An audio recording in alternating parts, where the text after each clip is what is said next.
7 questions wedding videographers demand answers for on this edition of The DV Show. We're on a mission to rid the world of bad video. Bye-bye. This is The DV Show. Target in range. Bad video sucks.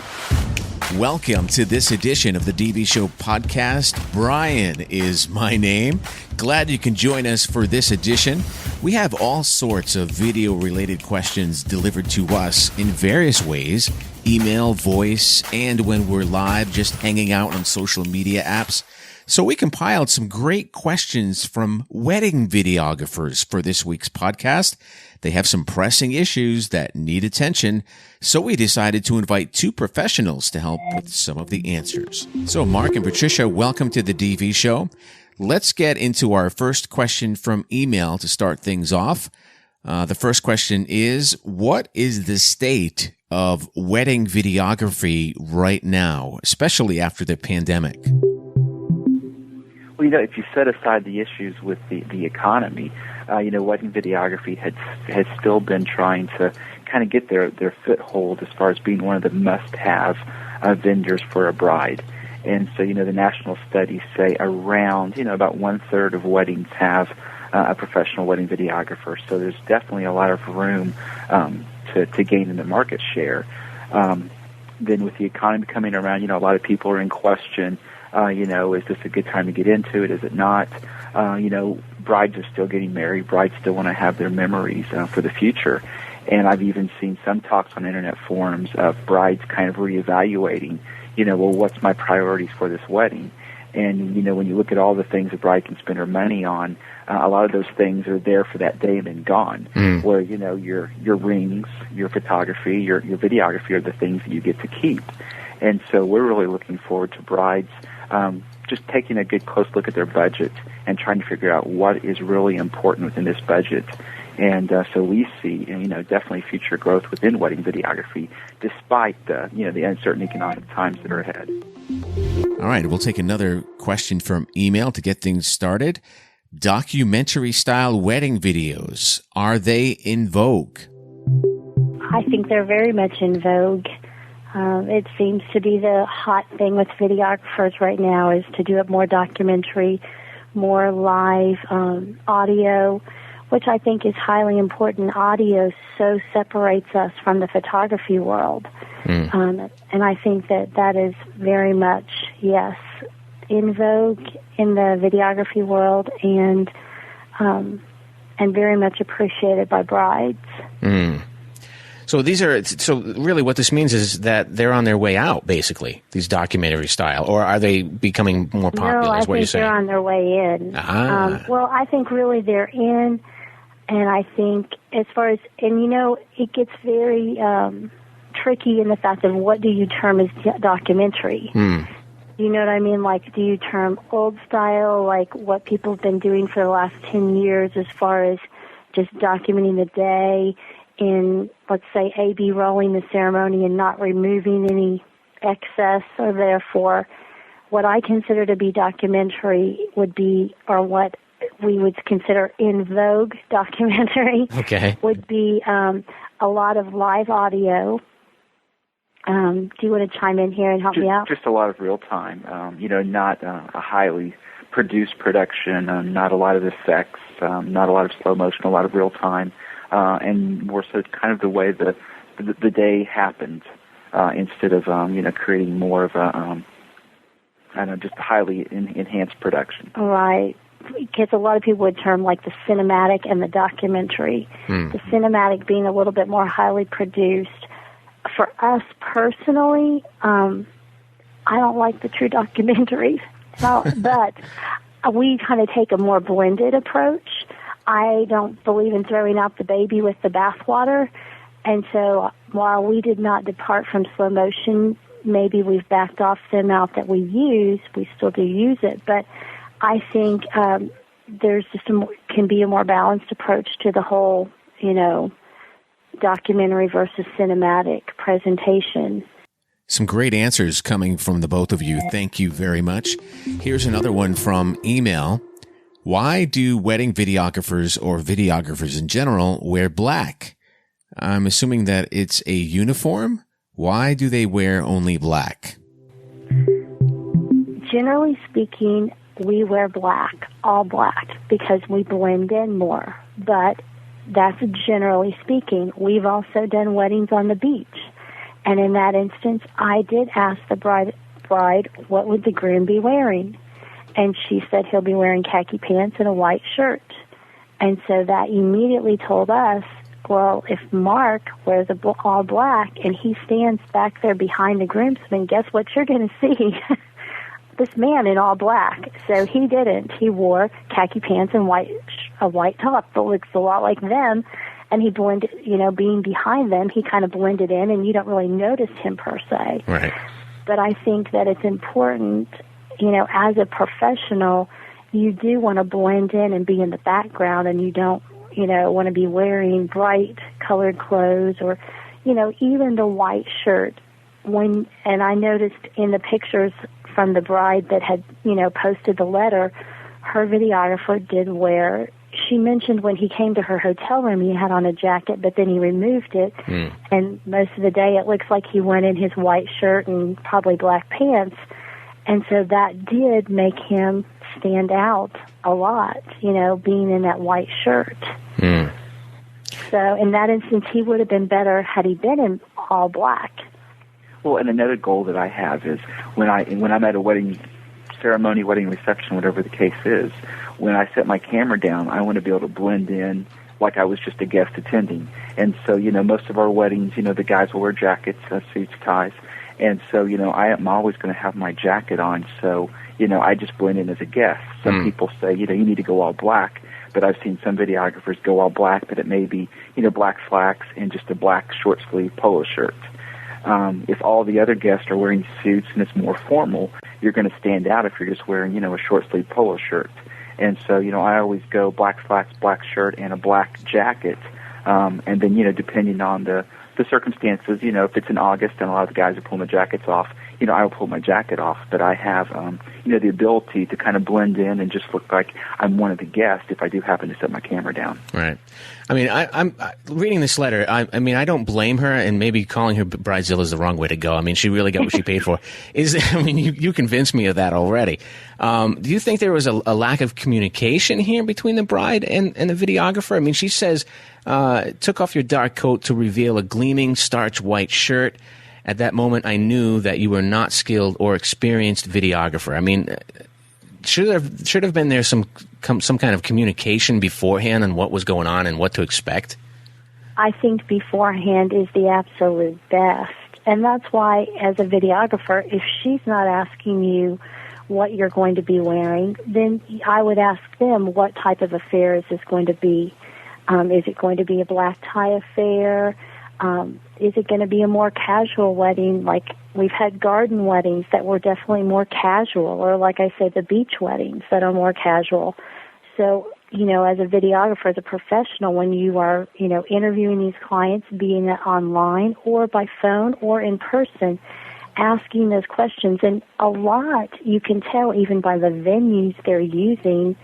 Not always can you tell everything, but by asking all the questions and finding out what type of affair is it going to be, and asking what do the groomsmen plan to wear, that's a big key to you knowing how you should dress then, and asking the bride, what is she most comfortable with. Very important. I mean, I think that's what really happened here is maybe the communication barrier. Because I'm showing Exhibit B right now up on Ustream, and everybody he's standing right on the altar. Is that where videographers should be? In the white, bright shirt with the bright light. Well, in a church that allows us to be up front, I will be at the altar area, but I will be on the side of the groomsmen. And so when they're in their black, tuxes, I'm in my black jacket, I just blend in with one of the guys. Now, if the videographer would have been behind the bridesmaids and not wearing a white shirt but a black shirt, he definitely wouldn't have stuck out as much. But more ideally, you get behind the guys. Typically, the guys are bigger. It's a little bit easier to hide behind, big men than it is to be, incognito around a bunch of women, especially, wearing a white shirt. And being a man, and they're all in dresses. And also just from a videographer standpoint, you're going to get the bride's face from being over on the guy's side versus if you're on the girl's side, you're going to have the groom's face. So usually the bride's a little prettier and they really want her face a little more than the guy's if you only can have one camera at the front. Right. And I think a good general rule is, the only person on the altar area that should be in white should be the bride. I mean, she's the focus of attention, and, she should be the only one in white. Shirley has a question about a videographer being on the altar and getting close to the bride. Yes, I was wondering what the protocol is for dealing with a priest or a minister who's adamant about the fact that they just don't want you anywhere near the altar. You have the bride on the one hand who says, I want everything, and then you have the, priest or minister who really is refusing to let you near the bride. I'm usually the one that handles that because I'm the one that attempts to shoot up front if the church allows it. And basically, whenever I go into a church or synagogue, a place of worship, I'm, entering there as a guest, and I want to abide by their rules and be respectful of their beliefs and their values. And, we do have some churches and Catholic cathedrals that, are very strict on where you may not be. And so, I don't want to come in there and, disrespect their place of worship and be disrespectful to their leadership. I may not necessarily agree with their rules, but, it's not my place, it's their place. And so, whenever you go someplace, you follow, their protocols and their rules. And so, when it's very clear that we cannot be up front, we don't push it. We don't try to sneak and do it anyway because we want to be very respectful because, we are a guest in their house of worship. Right. Exactly. I think very often, too, I will suggest to the bride, if the bride really insists upon us changing their rules, or breaking their rules, I have her go to the priest or the wedding coordinator there at the church and go to bat because she's paying to use that church. And so as her paying, she has a lot more pull than I do, just someone coming in to actually film her day. And I also know that when you do show up to a church, dress professionally and handle yourself professionally. There's been times where we've been allowed to shoot up front just because as they were sizing us up, they could tell we were professionals and we were not going to cause a scene. Whereas when you do show up to a formal affair dressed more casually, their perception of you may be, well, this guy must not be very good. He doesn't look like he came prepared. He didn't come dressed appropriately for a wedding. So, right. And I think that we've had a lot more favor in getting that position at the front because of that. And I think we also stress to the officiants that we're not there to be a distraction, that we're there to preserve the things that they're going to say and speak into the lives of that couple that day. And because of that, I just think they've been a lot more lenient with us at times. Not always, but a lot of cases, yes.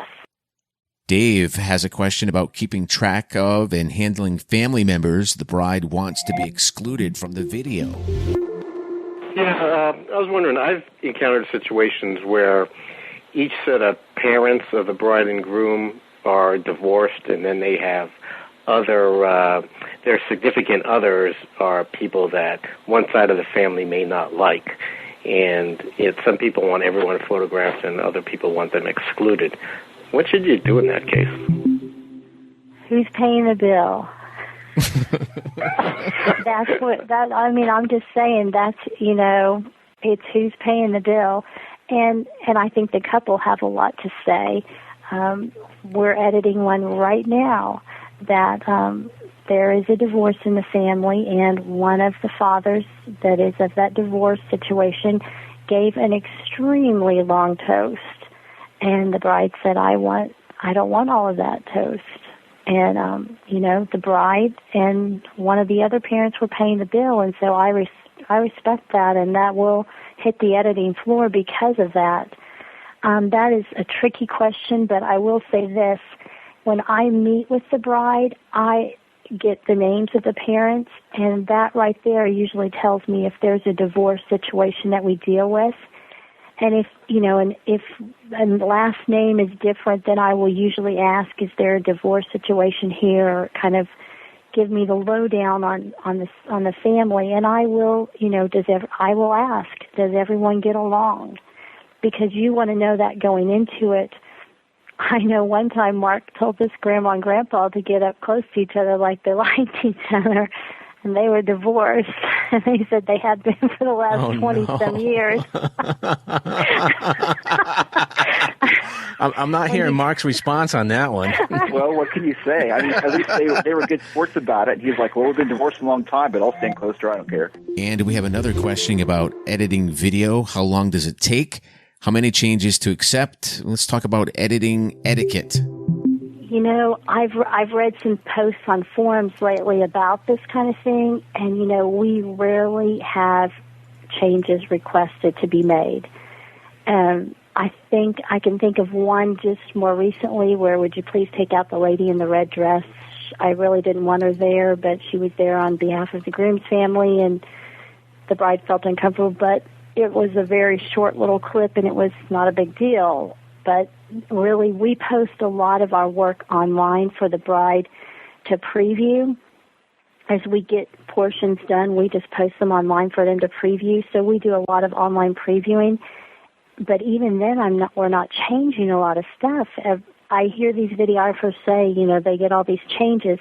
I think it's very much in how you approach even giving it to them to preview or, to give them. I just make it be the latest, greatest, and usually they have such an excitement in viewing it. I'm not getting a lot of changes, but I've heard of videographers that did. We did some private consulting with a company that they had an option on their price list for the bride to come in and view it, and if she needed to make changes, and I recommended that he remove that from his price list because I said, you're only asking to be doing re-edits.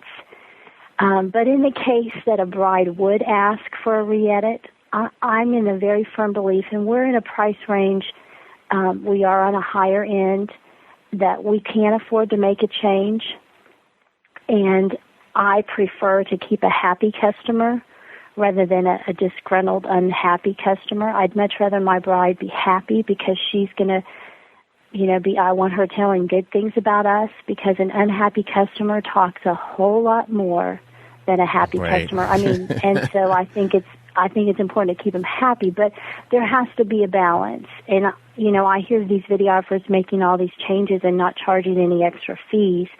If it's the mistake of the videographer, then I think you eat the cost. If it's the mistake of the bride, and she's like, oh, I forgot to tell you I wanted all of this part taken out or such and such, and it's after the fact, and she didn't communicate that ahead of time, then I think, it's very, good to, charge a fee, and don't be doing that for little or no money. We have a question from Scott about the process of selling your wedding video production packages and handling pricing. Hey, I wanted to ask specifically, how do you manage the bride and potentially mother-in-law or mother of the bride's expectations when you meet with them concerning the whole process of, the sales aspect, I guess I want to say. Do they come in for a package? Do you talk a la carte if they start asking for additional features? I mean, how do you handle that part of the process?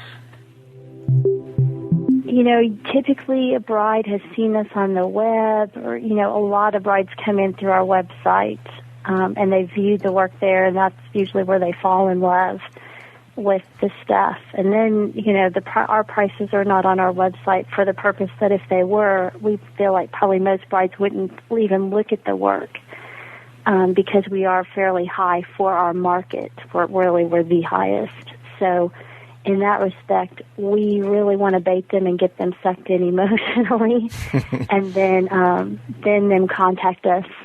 And I've been trying to, at this point, meet with more brides. I will give them a price list and send it to them by email. As far as we offer packages because, and I'll tell you why, we really, truly charge by the hour is how we charge, but it's disguised within a package. because all brides know to ask you is, can you send me your packages? And I just decided, we used to charge by the hour, and I would send this more a la carte type price list, and I thought, why not cater to what they're asking for, and we can do it by the hour, but put it in a package setting for them, and they're more comfortable with that, and that's what they're asking for, and I think it'll be more conducive, and it has been. They don't cringe at that hourly rate. Our hourly rate is $700 an hour for 2 cameras, and so, when you kind of tell them that, they're kind of like, they don't realize post-production is included in that. That's not just day of. There's post time in that. And we're not $700 for post, but it's $700 for the actual hours we're there on the wedding day. Wow. So if we're there for five hours, it's $3,500. And that includes, we've built in editing time in that as well. So, in that respect, I put that in a package because, when we were $400 an hour, $500 an hour, I could get away with the hourly rate. But when we went to 6 and 7, it just has worked better in a package, and they don't freak out over $700 an hour. Well, and another thing that you do with your packages is you're flexible within, if they're wanting to take this element out of the package or add this element to it, all those things are flexible. I mean, the prices are set. Mm-hmm. But, if they're wanting something between package 1 and package 2, Tricia will tailor it to meet their needs versus just, them saying, well, I want package 2 at package 1's price.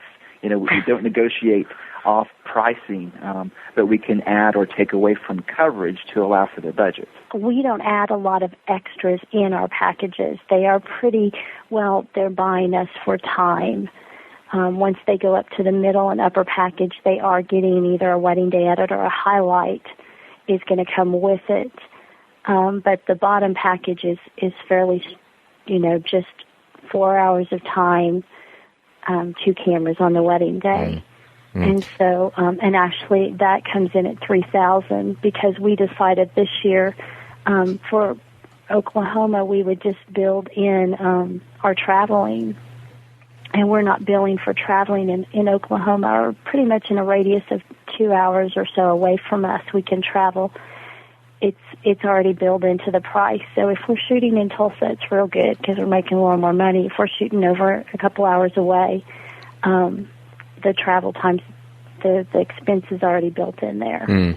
So you're getting, back to this Bridezilla, you're getting what you pay for. I mean, this is, if you're going to charge $1,000, this kind of says a lot about your services. If you're charging the range that you're charging, this tells them too that, hey, you are a professional. Very much so, yes. And, I have seen as we have moved up in our pricing how we have a lot less disgruntled brides or, or just brides in general. They realize they're hiring a professional and they're putting it in someone they can trust. And so they just let you do your job. And they trust you. And you have to have that as someone that, you're going to work for. If they don't trust you and they're second-guessing you all the time, I don't want that type of client. Well, that does it for another edition of the DV Show podcast. Keep in mind, this podcast is powered by you, the listener. Video production is not for everyone. It can easily become overwhelming, time-consuming, intimidating, and technical when all you want to do is create a video that works for you. The options are daunting, and that's why we're here. Now, if you haven't visited our website this week, take a look. Always keep in touch with us at thedvshow.com. You can get in touch with us on social media like Twitter, Instagram, and of course, LinkedIn. And we will see you next week. Keep your questions coming in. Video production just got easier. The DV Show. Serious about creating better video? You're in the right place. Subscribe to our free online coaching service and expand your learning beyond our popular podcast.